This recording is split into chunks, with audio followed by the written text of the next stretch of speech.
I don't know. I am quick to block negativity when it comes my way on social media. So I have a very positive, happy social media feed. I find that life is much more enjoyable without social media drama. For me, social media is, it should be for my enrichment in life. It should be uplifting. So I tailor it to be that way. What is up, everybody? Welcome to my channel. With me today is an unexpected guest, Jason Bral out of Los Angeles, California. I started following your tweets with JFK, and I thought you were really interesting and very logical and calm with him. And most of us had given up where you kept pursuing. So I wanted to talk to you to dive a little deeper into your thought process and what you're seeing and from your perspective as an outsider, you know, what your thoughts are and everything. So just like give us a little bit about yourself. Are you a poker player from Los Angeles? Who are you?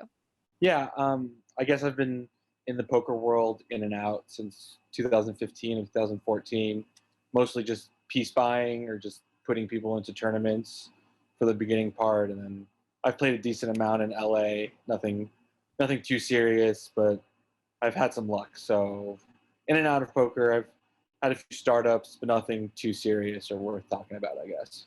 You should be in Silicon Valley if you're going to be doing startups.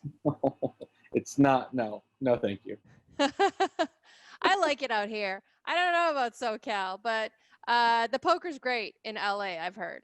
Yeah, I mean, I've gotten a lot of chances to go to San Francisco. It's a nice place, but I don't know. So there's a lot of things going on that just don't make me happy about it all the time. Okay. So LA's your jam. So when did you start hearing about this whole Mike Postle scandal? Yeah, I think it was last year. I was playing like the Gardens Casino. It was either the Bike or the Gardens Casino, and someone just brought up, "Hey, have you heard about this stuff that's going on?"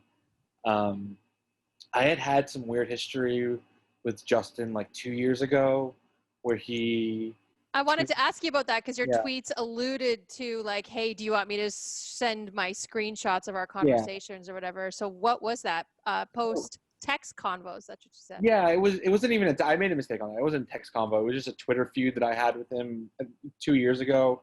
Basically, they were running the PCP or PSPC, whatever it was, 25K satellite at Stones, and he posted something along the lines of, "Hey, like, come play." And I just trolled a little bit in terms of imagine someone playing a $125 tournament and playing a 25K against the best players in the world and winning it. And then Justin, for whatever reason, decided to call me an elitist and just trolled me for a good day. And then me being me, I just trolled him back. So the end of our convoy basically said, "Hey, you're probably going to do something that's going to cost you your job, or you're going to do something stupid at a certain point." So I don't want to call it karma, but here we are. I'm gonna have to find that tweet and I'll point it this. to you at some point. Yeah. Yeah. So now fast forward to this epic JFK Stones meltdown. Although he did change his Twitter handle, it used to be JFK Stones TD, and now it's JFK Poker TD. Yeah. He should really just take the poker out of his name altogether. So what are your thoughts? When did you first catch wind of this? And then I saw you inserting yourself, and I was like, yes, he's the hero we all need. No here. Please don't. I loved your tweets. I was like, I'm a big fan of this guy. And then I took screenshots of all your tweets, and I'm like, I need to get this guy on my show. So like, when did you catch wind of this? Like, what's going on? So I mean, I think I've been following you for at least a year or two now. So I obviously, again, following it. Like, I have a relationship with Mac, so I follow all of his stuff and whatever he talks about. And I try to like pretend like I'm a lawyer. I know I'm not, but just reading the stuff he put out, and it's just at a certain point, like, we all have to accept reality and facts. And he cheated. We don't really know how he cheated. There's theories out there, right? And I don't think anyone's been able to say for sure how he cheated, who he cheated with, what the deal is. But I mean, if you have any common sense, or if you've played poker before, you know it's obvious that he did what he did, and someone helped him do it, most likely. So at that point, it just, it's just, why is this guy Justin still doing what he's doing? It's like, I've thought about it. It's either idiocity, he just doesn't like realize it, which is kind of hard for me to believe. He's too arrogant to be willing to say he made a mistake, or it's the theory that I don't really want to believe, but I mean, I don't think we can discount it at this point still, that he may not have a direct hand in what was going on, but maybe he knew about it before he said he knew about it, or he was just willfully ignorant. And then it just becomes a question of, why is this guy still in charge of a poker room, or why does he have any affiliation with a poker room at this point? I mean, integrity is important. I mean, in poker, if you don't have integrity, then no one's going to want to come to the games. And if they hear about what's going on, now it's tainted. So why even put yourself into a negative PR situation with someone that's tweeting stuff like he is? Right. And so I think we're seeing the worst of him. I've known him for a while, and I haven't seen him. I mean, he's always been a small version of this. Sure. But what he's been doing when they first signed the settlement, and I knew some shit was going to happen. I thought it was just going to be some random troll accounts. I didn't know that Justin was going to come out, grab all 62 people's faces that signed that settlement and shoved it in the fucking dirt and was like, see here, you pieces of shit. And not only that, he came out swinging. He was like, this is not an apology. These tweets are not intended as an apology. I don't care what you think of me. Your comments amuse me. He basically told the whole poker community, what did he say? The poker community doesn't care. They're entitled. They're never happy. And a so-called poker community is looking for likes and clicks and follows. And how do you think, how did you perceive it from LA as an outsider, seeing this poker TD just spit on the poker community in this way? Well, I mean, there's a part of me that wants to think that he's doing it for PR reasons, which just is kind of insane. Like, he's just trying to get the Stones name out there more. Because, I mean, at a pure, like, basic function, like, more people know about Stones now than they did before. Most likely they're going to have a negative reception to the brand or to the casino. But, I mean, if you don't really understand how marketing works or how branding works, like, you just think that PR is PR. So, like, there's a part of me that could be for popularity, for sure. But, like, to get customers to come in? But, like, again, maybe, like, he's of like a circus sideshow freak. Yeah. Like, they're coming in just to, like, oh, this is the crazy place. This is where they have the crazy TD. I mean, I looked into it, like, into the company that owns Stones. Like, they got a PP loan. Maybe they don't think they're going to open for a while, so it doesn't matter to them. Sorry, PPP loan. Like, I don't know. Explain to those of us who are not in the business world what a PPP loan is. Yeah, it's basically the government extended an emergency relief program. Oh, yeah. So someone complained about that to me today, saying that Art, the general manager, and all of the top guys at Stones got the money, and then they furloughed their employees. Yeah, which is standard. I have heard. Yeah, it is pretty standard. I have heard that Justin did recently get furloughed, but he was on paid leave this entire year. Makes sense. Which is insane to me. Well, I mean, if you look into how the PPP loan worked, I mean, I saw it. They got $1 million to $2 million. I think it's called King's Gaming Hall or something like that. Yeah. The company that owns Stone. So I think it ends up being something like $10,000 per employee. So whatever, 100 employees. They probably kept them all on payroll until they didn't have to. And then when they can reopen again, they'll bring people back on staff. So it probably sounds like what you said. They paid it themselves. They paid rent. They paid the employees what they had to pay. And they're just going to figure it out from what they need. I mean, who knows what Justin's, honestly. I mean, maybe he works there still. Maybe he doesn't. Even if he didn't work there, would he admit that he didn't work there anymore? Like, that's kind of the thing that I think, too. One thing he did do, and I think he went rogue because I think he has been furloughed, but he did log into the Stones account and send out some really horrible tweets. Yeah, I saw those, yeah. And how have they not even deleted them yet? I'm at PR 101. Again, maybe this is your reverse freaking double psychologizing strategy of like, the freak sideshow of poker. Now people are coming in. Troll the libs. All I can think is troll the libs. Like it's like they've taken that strategy, which I don't. I like the way Wendy's uses this strategy. It's a cute troll, but it's not working for Stones. So I want to get into your tweets because you were one person that kept pushing for asking.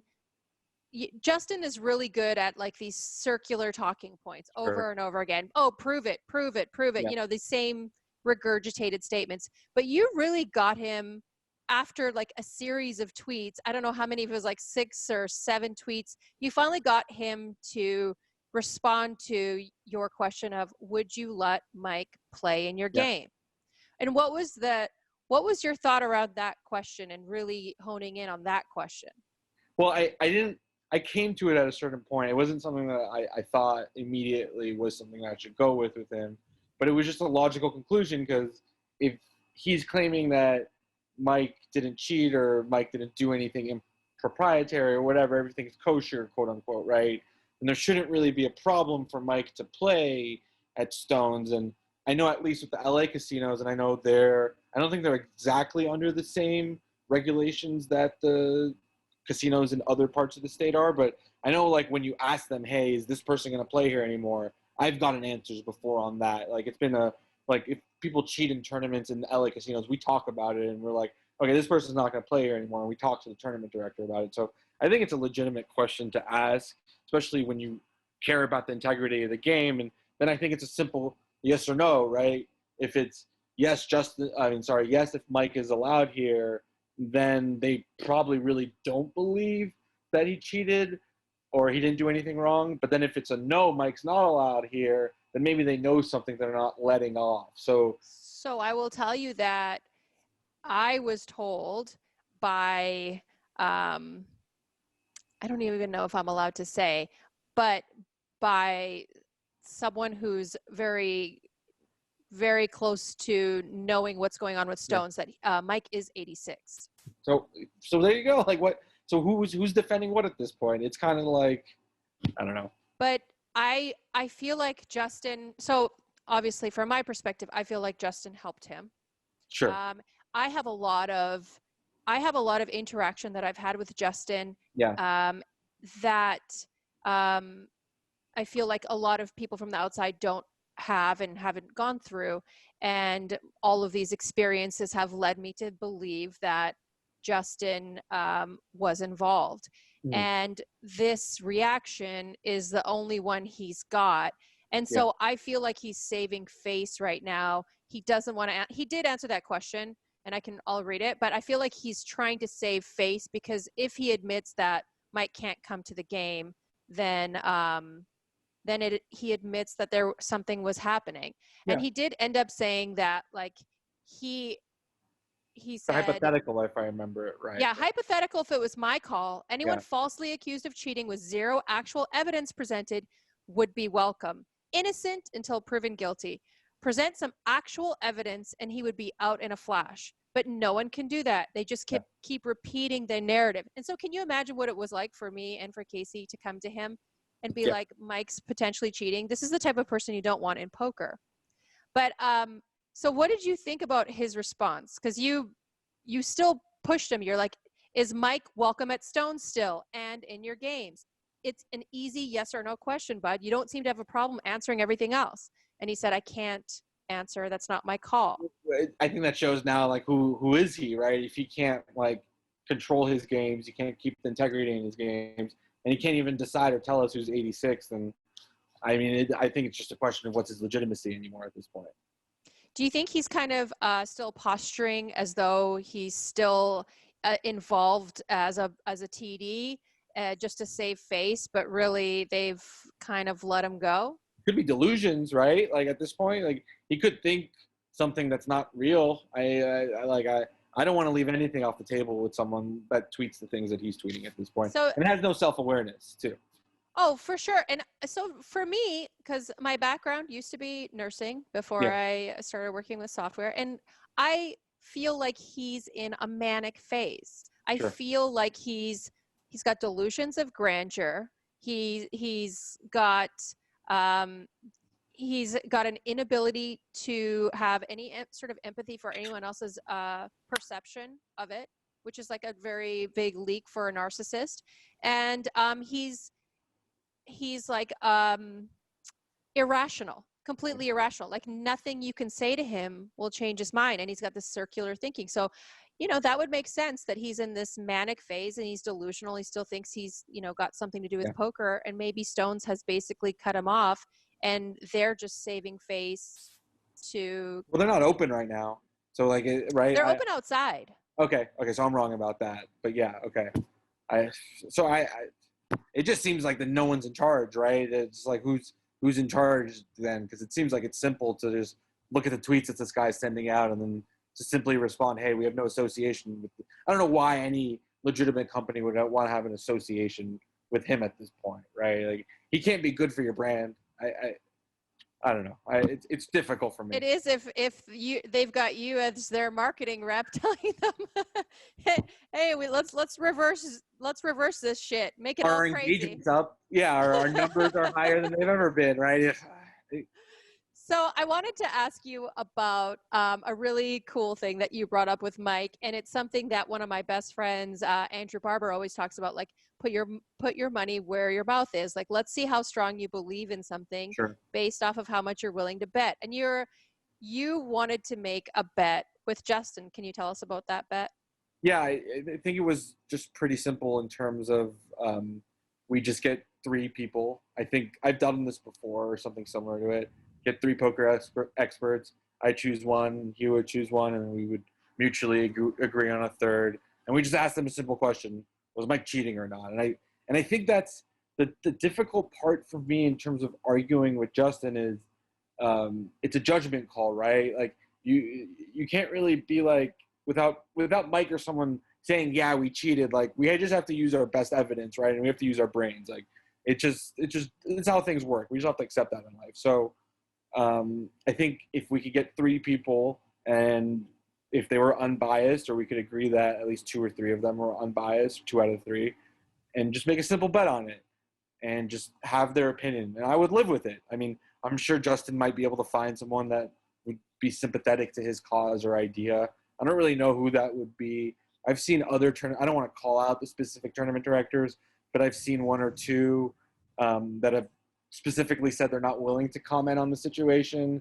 And I think anyone that really knows how to read into things can pretty much think or know that they don't want to just call them out on the spot. So, I mean, the fact that Chris Moneymaker tweeted, hey, like, why is everyone so mean to my friend Justin, and then deleted the tweet, kind of just speaks volumes a little bit to...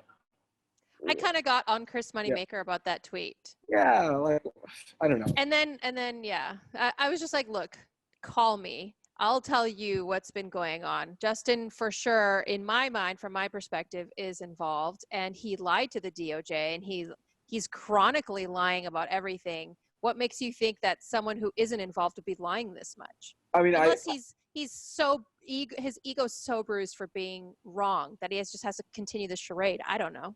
Yeah, I mean, for me, it's like I'm not good enough. I'm not qualified in any way to say if anyone's been perjuring themselves or lying or whatever. I'm not into the situation enough. But like, if you're under a lawsuit, or you just settled a lawsuit, or you just went through anything legal, or there's any chance that there's anyone's going to come after you from a legal sense, like, you just don't talk. Like, you just shut your mouth. Like, that's the easiest thing to do. It's just, I think at this point he's just trolling himself without realizing it, which just blows my mind. And it's just, there's so many levels to it, which is also why this is fascinating to me, because the opportunity to engage with someone like him is something that you don't get that often. And I found that he was replying to me. So I kind of took that as an opportunity to just see how far I could take it with him, because I knew there's a certain point where he's either going to block me or just stop responding. So for me at that point, I don't want to say I become a troll, but I think I just try to match their level and their energy. And for some reason, I guess some people just feed off that. So for me, it was just getting as many responses from him as possible, just to let him, like you said, be a clown. I feel like it was a little more than that. It was better than that. I feel like you were tapping into, like, you were trying to break down his illogical fortress, you know, and you were like trying to find the cracks in there and trying to get him to say something other than his talking points that he's pre-programmed to say at this point. Well, I think I got him close at one point because he was like, show me the exact evidence. And then my response and someone else's response was, okay, what evidence do you want?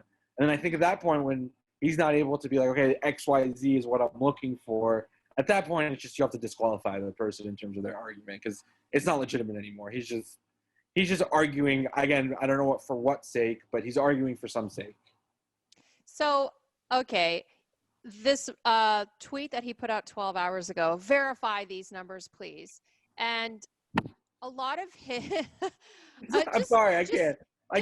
Just try, because I feel like okay, so here's the perspective I want you to take when talking to me. There are a lot of people outside of poker who kind of maybe don't get why Mike cheated, or who can see him looking at his crotch but don't understand how the moves that he's making, like because they're an amateur player, they would occasionally check the nuts on the river because they're like, well, you know, I don't want to, or the second nuts, and be like, well, what if they had the nuts, you know?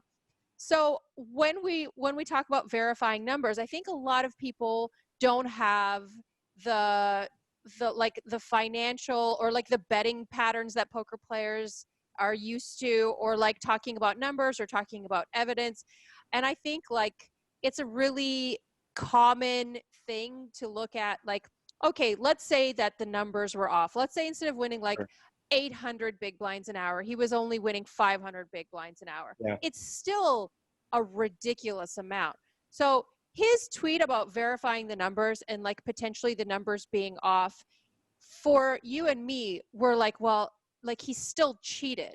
Even if the numbers were slightly skewed, even if the game was a 1-3 and the straddle was 25, he still cheated. So do you want to talk to me about that latest tweet? Well, I think the difficult part for me too is it's like, just because you know what the other person's cards are doesn't automatically mean you should win, right? Like you could theoretically still like know exactly what's going on and still lose. So just because there was one game where he was he knew this guy Brian was constantly beating him, and like they both made a full house. Brian made it on the turn, Mike made it on the river, and Mike's just like he was such a bad loser, and he like check calls on the river with a boat, you know, and like it was so obvious. But Justin is illogical. Justin like thinks he's smarter than all of us, and he's just like, well, he lost money. I remember going up to Justin and saying, Justin, like, Mike won an incredible amount of money tonight. He's like, well, yeah, but he was on a like 25K downswing like last week. Sorry, and not to cut you off, like it's also like human psychology, right? Like who plays poker like that? Just like forget about like thinking about he was cheating or not, or he knew what was going on. Who just plays poker staring at their crotch the whole entire time? Like I know it's weird to look back on it in terms of videos, like going back in history, but like even the hoodie, quote unquote, like players that are antisocial, they're not like just staring at their crotch the whole entire time. It's called crotch theory option. Yeah. Don't you know how to play poker? I thought I had a professional on my show. I'm sorry. So my anger, honestly, is like I feel like live streams are dead now. Like I enjoyed being on a live stream. Like one of my favorite things was to make it deep, and I'm lucky enough to have made 2 live streams, one at Borgata and one WSOP live stream, and they were 2 of my favorite poker experiences that I got to. Which final table did you get in the World Series of Poker?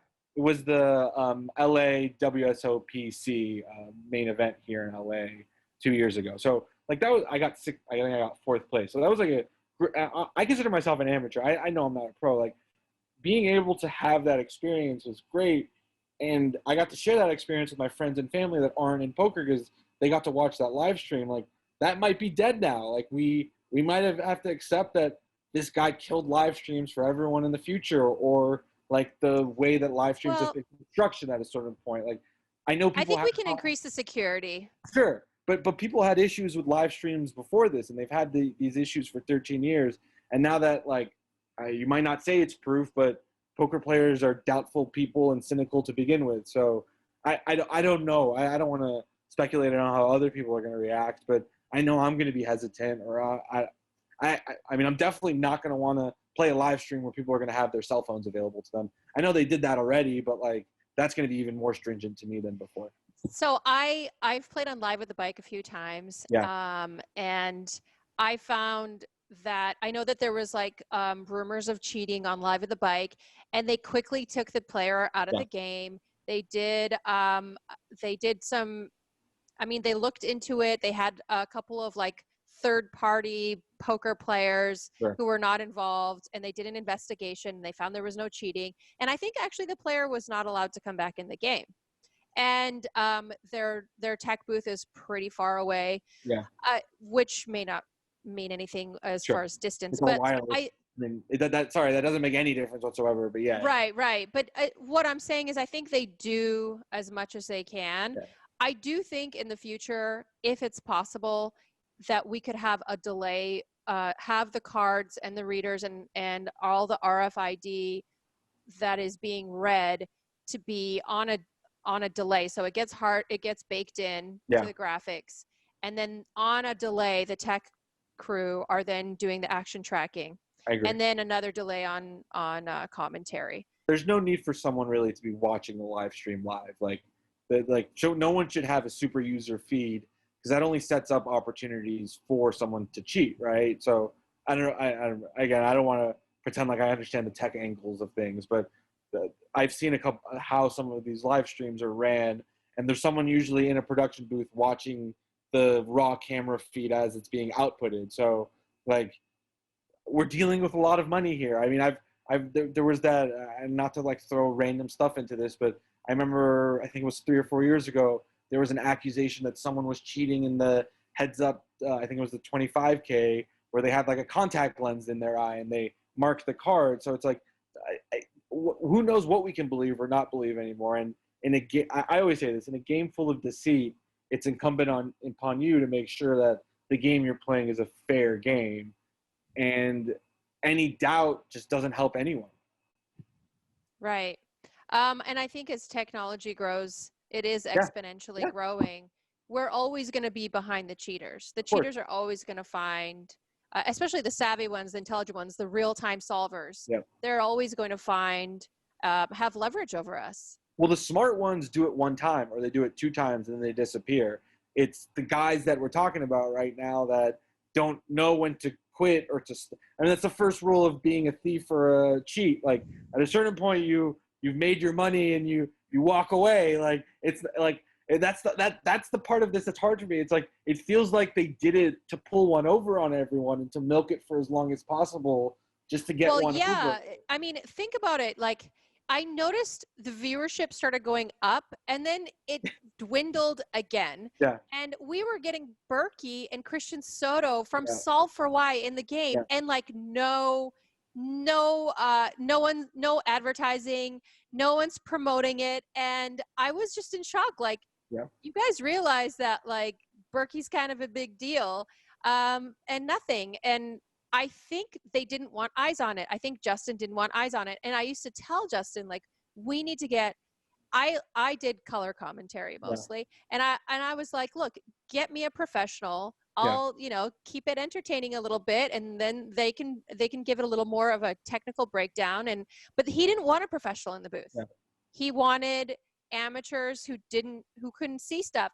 And the few people who did see, he gaslit. And then it's just like, is this? I feel I don't know. Is this like a movie? Is this like Ocean's 11 to them? I'm forgetting the name of the Paul Newman movie, but like there's that really old long con. I'm completely blanking on it right now. But it feels like it's just one long con. And like, again, if they were gonna do this, like, why not raise the stakes? I get kind of why not raise the stakes, because that increases the like viewership, or it might increase the amount of scrutiny. The viewership, and the players are better in the big games, and the players can smell out, like sniff out the really crazy plays.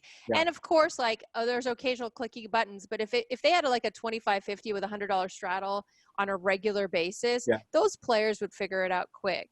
But none of them were watching the stream, and none of them wanted to play a little piddly 1-3 game. And so he was just vacuuming everything up.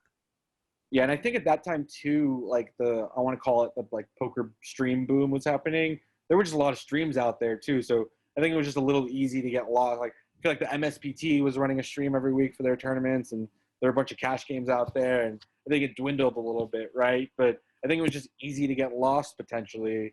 So maybe I don't know. I feel like I don't want to go as far as you are, but like then I see his response to everything, and then I want to go back to everything is on the table or possible. I just want to go back to one thing you said, like the guys that run live at the bike. Ryan's a really good guy. I've talked to him a few times.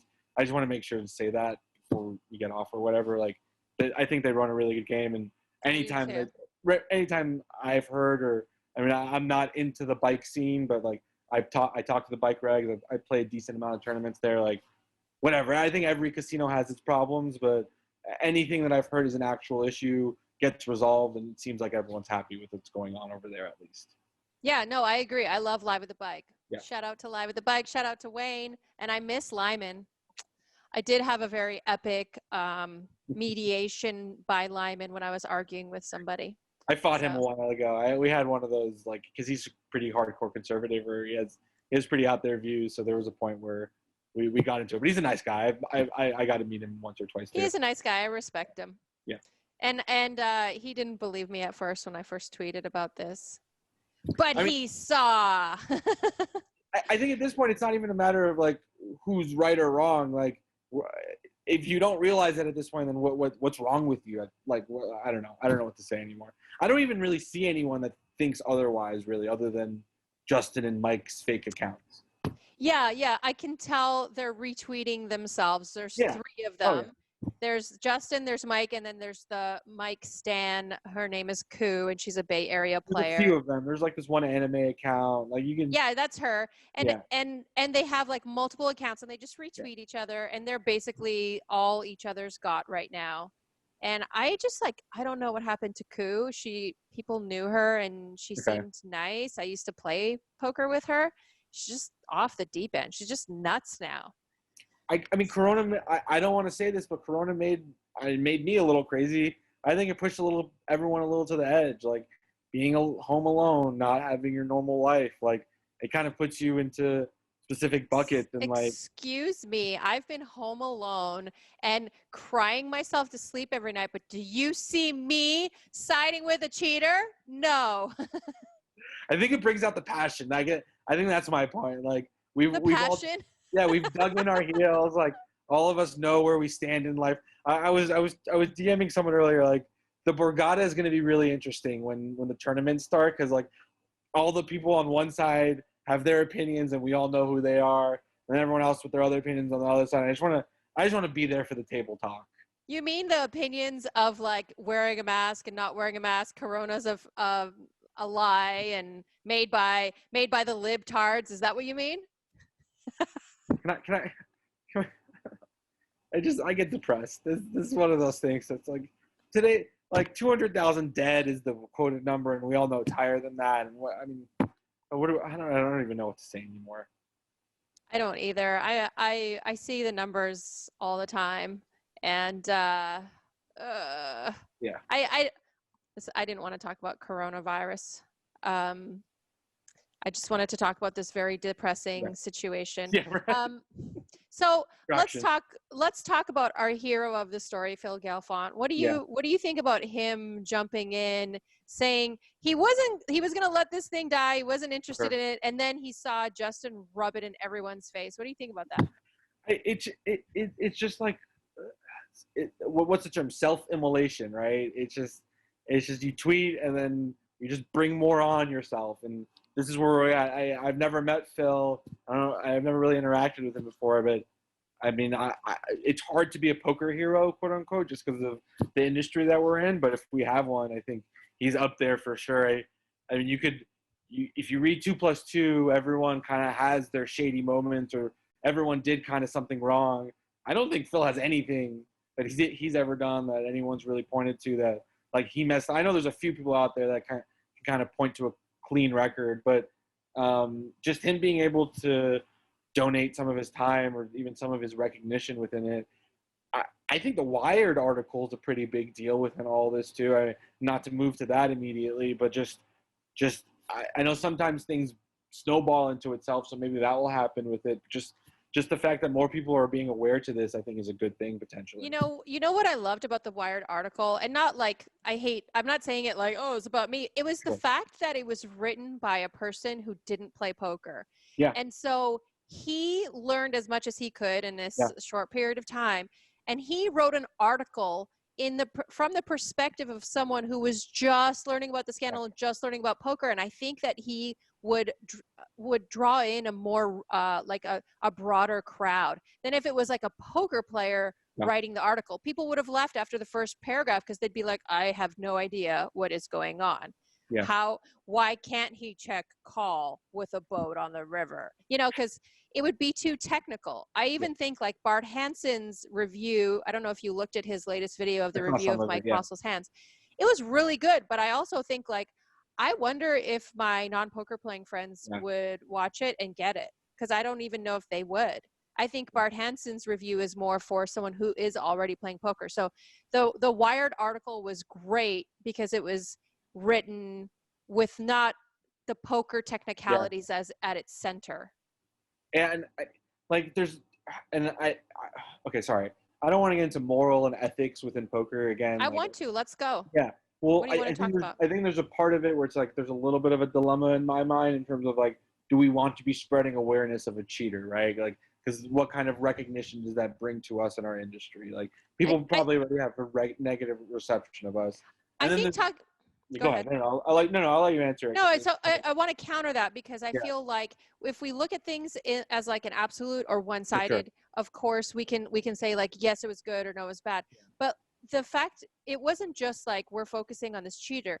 We're now able to say as a community that we're not accepting of that, that we expect higher standards for our live streams. And I'm sure any live stream that's functioning as of now will not be making any of those mistakes that Justin made or the ones we hear about. So I think there's a lot of positive. Like we did quote unquote lose the case, even though they did settle, they did give us money, but we still outed a cheater. We still I guarantee you, Justin, especially with this current meltdown, will not be working in poker anymore. So there are positives. The consequences.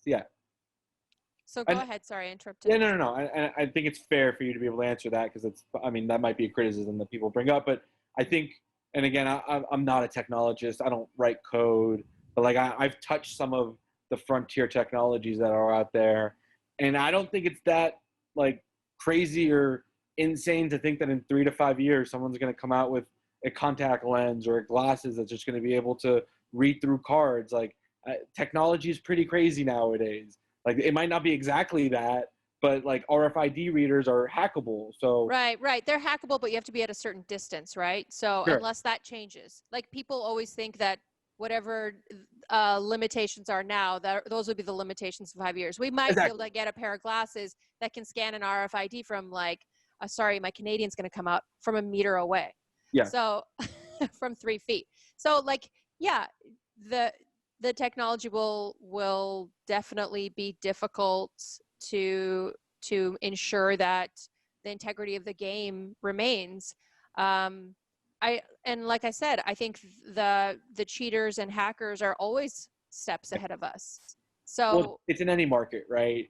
Like you see it in the financial markets, like people are cheating constantly, and it's just a question of, I mean, I think within poker we have to accept that the regulators aren't looking out for our best interests. Like if you've dealt with the legal system and how courts view gambling and our rights, quote unquote, it's not that strong. I mean, I don't want to bring it up to you because you know this, having dealt with it better than I probably do at this point. But I think that's kind of why we need to have quote unquote community policing, because if we don't make it clear that we don't want this person in our community, then the next person is going to look at cheating as a positive sum opportunity because the consequences aren't that large. Like if you look at how economists view thieves and people that do criminal activities, they look at it as a cost-benefit analysis. So if they're able to see the benefit as being worth the cost, and certain people will engage in bad things. So I think it's incumbent upon us as a community to make sure that the consequences and the costs are established. I mean, I don't want to bring it back to people having guns in saloons, but there was a rationale behind that, because you had to meter out your own justice if someone cheated you, right? So it's The Doyle Brunson days in Yeah, the right? 70s. I don't want to go back. I definitely don't want to go back to some people having guns, but like you kind of, I think it goes back to what I said earlier. Like, I don't want to espouse on the idea that you need to make sure that no one's cheating in every game that you play, but like, you need to make sure no one's cheating in the games that you're playing. Like, no one's, like, people will help you, but like, Well, this is also a unique Yeah. situation because For the sure. cheating came from the inside. For sure. Well, yeah, and I think people question that, but like if you were, I don't know. Again, like I don't know how much I know about technology even, but for me to think that he did that alone, it's kind of inconceivable. It's to me. not, he didn't. There's He no couldn't. way.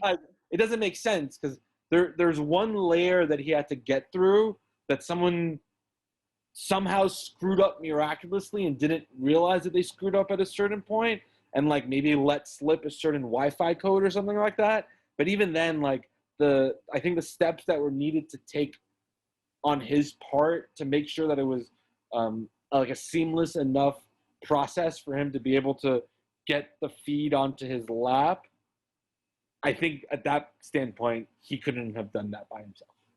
So I don't even think it's a 2-person operation. This to me is like a 3-person operation too. I think it's 2 to 4, but Yeah. I in my mind, at least 3. Yeah. Yeah. There was someone in tech, Justin, and that would Mike. be my guess. Yeah. Like I don't think Justin's smart enough to pull off what would be necessary to do that.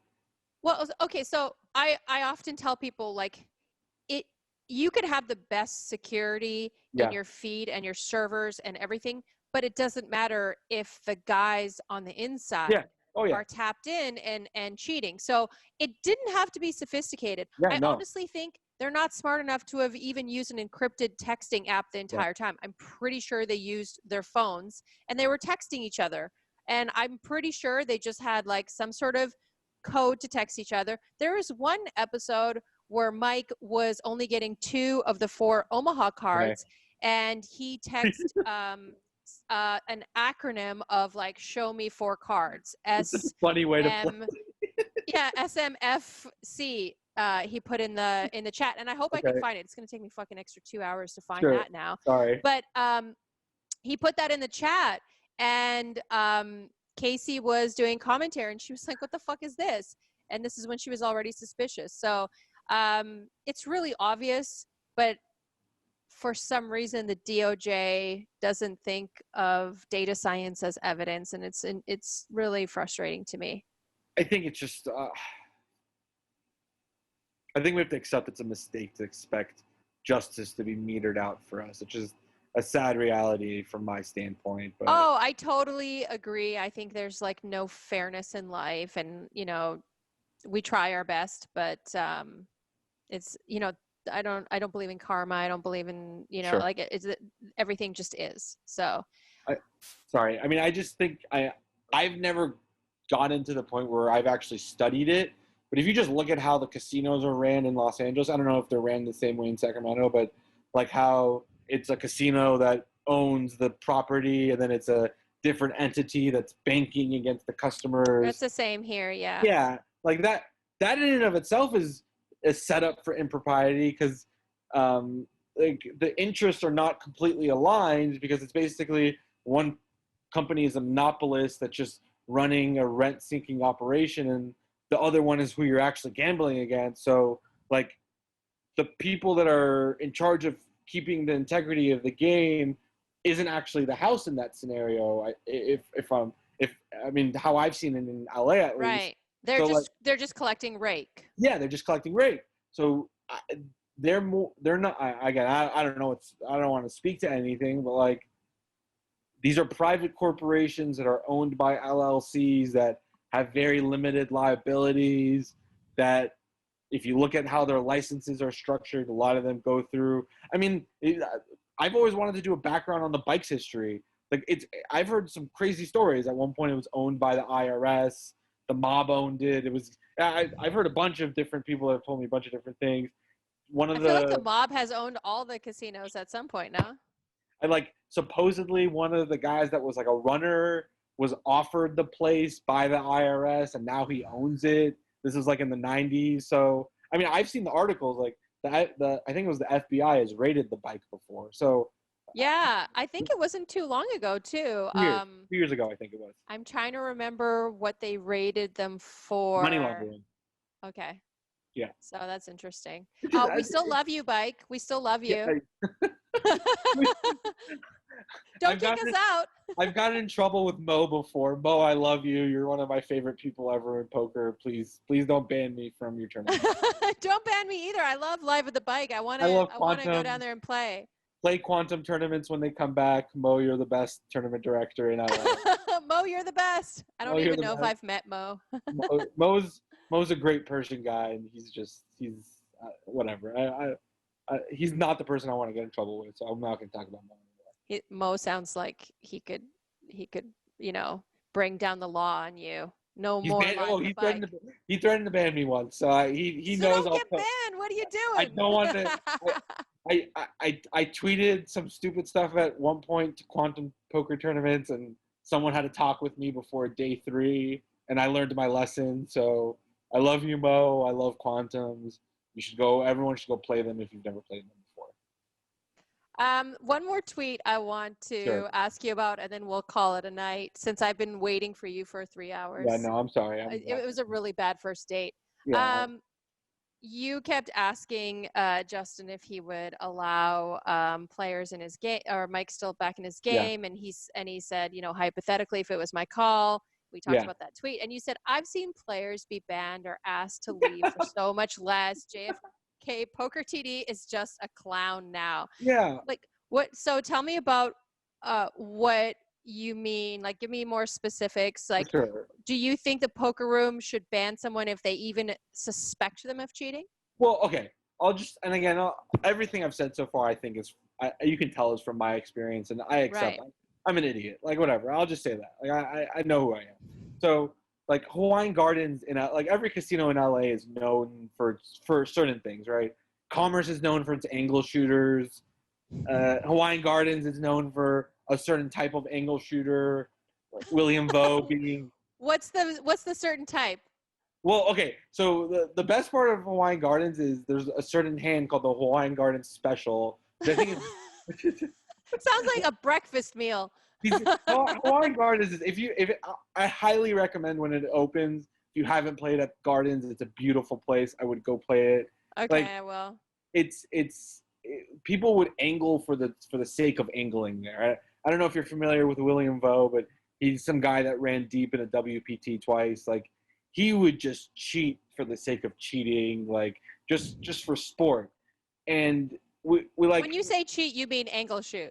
Angle shoot, but like I consider it cheating. Like, so look, I learned poker in a casino where it was like a normal thing, and then when I got to the States and I played poker, people. I thought it was a part of the game, and people were getting mad at me. And then I was told, like, no, this is it. This is like illegal. You shouldn't be angle shooting. And I was uncouth. Like, what? Yeah. Everybody would be like, yeah, I have a straight. And I'd be like, oh shit, I'd fold. And then they fucking show 7 high. And I'm like, God damn it. It was a normal thing. I didn't know it was illegal. Yeah, no. I've had experiences in that. Well, it's you have the same thing, right? There's discretion with the tournament, which I think is the issue within this conversation too. Is certain people within each casino have too much power sometimes, and if you're friends with them or they have an incentive to care about you, I mean, fuck it, I've seen it. These guys get paid in the back. Like I've seen guys get slipped $100, $200. I don't want to name names. I'm gonna say they weren't in LA, so I don't get in trouble. But like people. They were in LA. Not like that. No. I hope these guys don't watch this. No one watches my show. Don't worry. Okay, no, I didn't say it. It's common. Like, I don't want to say it happens every time, but like people are getting slipped money. I've done it before. I didn't do it like for cheating. I wanted to make sure a certain tournament director got a tip because there was conversations around if you tip the floor, it only went to one person. So like, whatever. Everyone has their own reasons for what they do and why they might give money to certain people and why certain tournament directors might be nicer to certain clientele because they know they're willing to spend more money and they might have certain discretion in terms of who they 86 or not. But like, if there's even a shadow of a doubt that someone might be cheating, like why even err on the side of letting them continue to play, right? Like, I'm sure there were other people that wanted to play in the game, so like, Especially if multiple people are coming up to you and telling you they think someone's cheating. So like what if your job is not to protect the game? Then what's your job? Like that's where I start from, and then it's just I don't know. It's a dereliction of duty. I don't want to say big words. You could be Justin, and like a week after I go to him, Mike has his own show. Okay, I'm gonna call it a night at that. I got nothing. It was really nice talking to you. It was really nice meeting you. I'll send you a message if I ever go play at Hawaiian Gardens, and you can teach me the Hawaiian Gardens special angle shoot. Jack 4. I think the hand is Jack 4 suited, if I'm remembering it right. So what is it with Jack 4? If you have Jack 4, you they just always play it. You have to put it. It's like a 7 deuce there. Yeah, you have to put it in their range. Like if there's a Jack 4-4 on the board, like you have to open fold your aces because you know the other guy has Jack 4. It's just a Hawaiian Garden special, and they say it. They love it. Hawaiian Gardens is a special place. Like the LA casinos, that you said it, they're all special. Of the specialist, it's Hawaiian Gardens attracts its own. It's its own universe. It's you know what? I think you should change your Twitter bio to LA Casino Cultural Specialist. Yeah. I get enough. I got enough shit. Or I got enough slack from people when I tried to get Mo to change his quantum tournament structure, and I got him to do a couple things. And at that point, I accepted my reach in the tournament or LA poker scene. So I thank you. I'll take it as a compliment. Okay. Well, you have a good night, and thank you. It was fun. Thank you so much for your time. And I know that you really went out of your way to get to this interview, so I appreciate it. Thanks for waiting for me. I will send you my fucking bill. I hope it was worth it. It was so worth it. It was the best first date ever. Thank you. I'm just kidding. All right, I'm gonna get trolled for that. All right, have a good night. Cut it out. This is the power of editing. Perfect. Bye. Have a good one. Bye.